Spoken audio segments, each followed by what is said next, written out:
अल्हम्दुलिल्लाहि रब्बिल आलमीन वस्सलातु वस्सलाम अला सय्यिदिल मुरसलीन। तफसीर तिब्यानुल कुरान, सूरह फातिहा आयत नंबर 2। रोज़े जज़ा का मालिक। मालिक और मलिक इस आयत में दो मुतवातिर किराते हैं।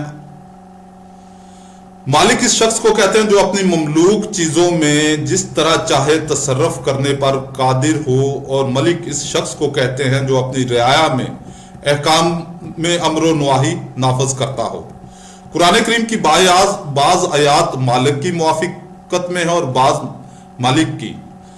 सूरह अल इमरान आयत 26, कहिए ए अल्लाह मुल्क के मालिक, तू जिसको चाहता है मुल्क देता है और जिससे चाहता है मुल्क छीन लेता है, और तू जिसको चाहता है इज्जत देता है और जिसको चाहता है जिल्लत में मुब्तला करता है, और तमाम भलाई तेरे हाथ में है।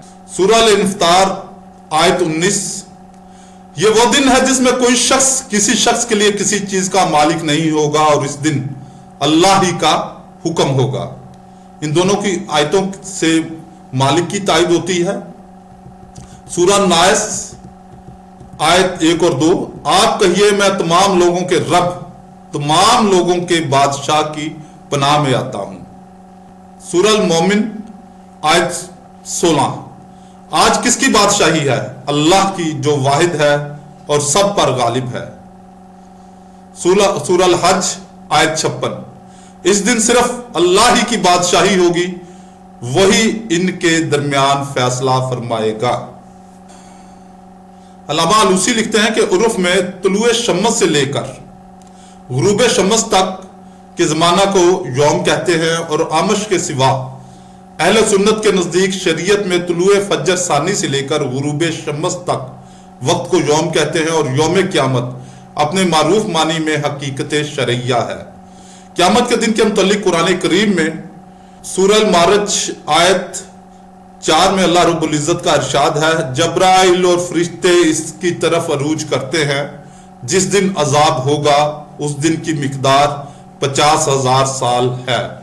इमाम अबू याला रवायत करते हैं कि हजरत अबू सईद खुदरी रदी अल्लाह ताला अन्हु रवायत करते हैं, अर्ज किया गया या रसूल अल्लाह, कुरान मजीद में इस दिन के मुतल्लिक कि वो 50,000 बरस का होगा, ये कितना लंबा दिन होगा?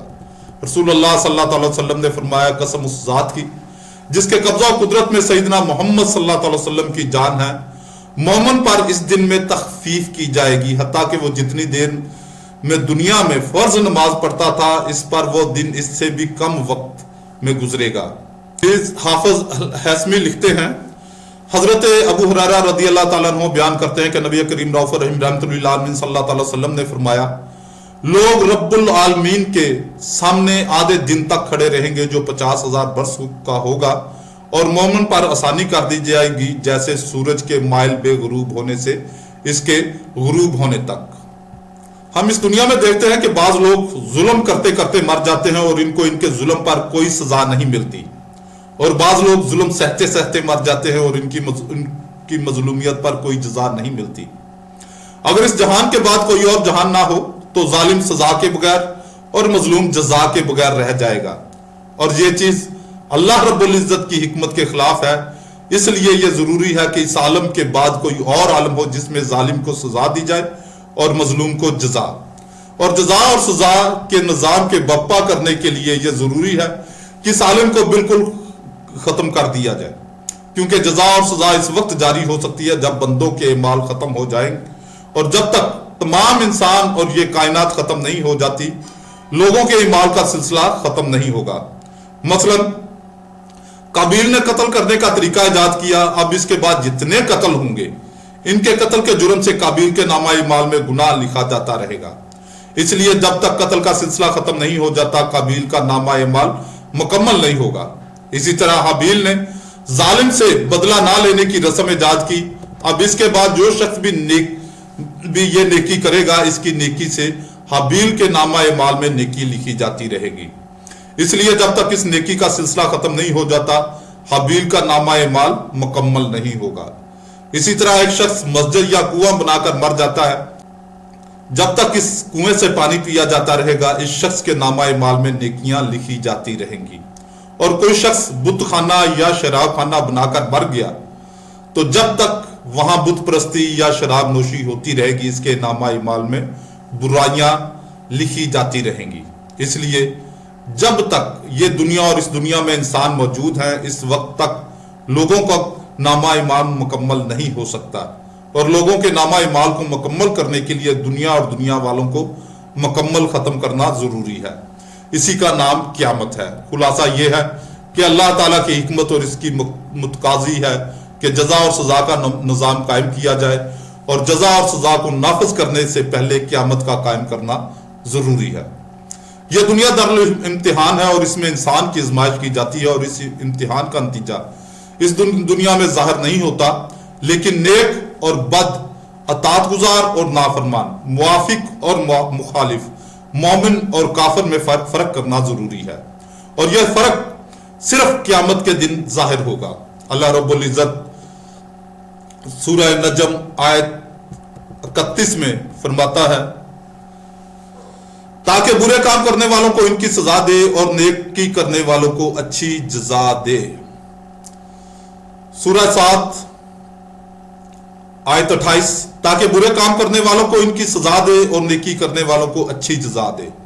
اللہ رب العزت فرماتا ہے سورہ نجم آیت 31 تاکہ برے کام کرنے والوں کو ان کی سزا دے اور نیکی کرنے والوں کو اچھی جزا دے۔ سورہ سواد آیت 28 کیا ہم ایمان والوں اور نیکی کرنے والوں کو زمین میں فساد کرنے والوں کی طرح کر دیں گے، یا ہم پرہیزگاروں کو بدکاروں جیسا کر دیں گے؟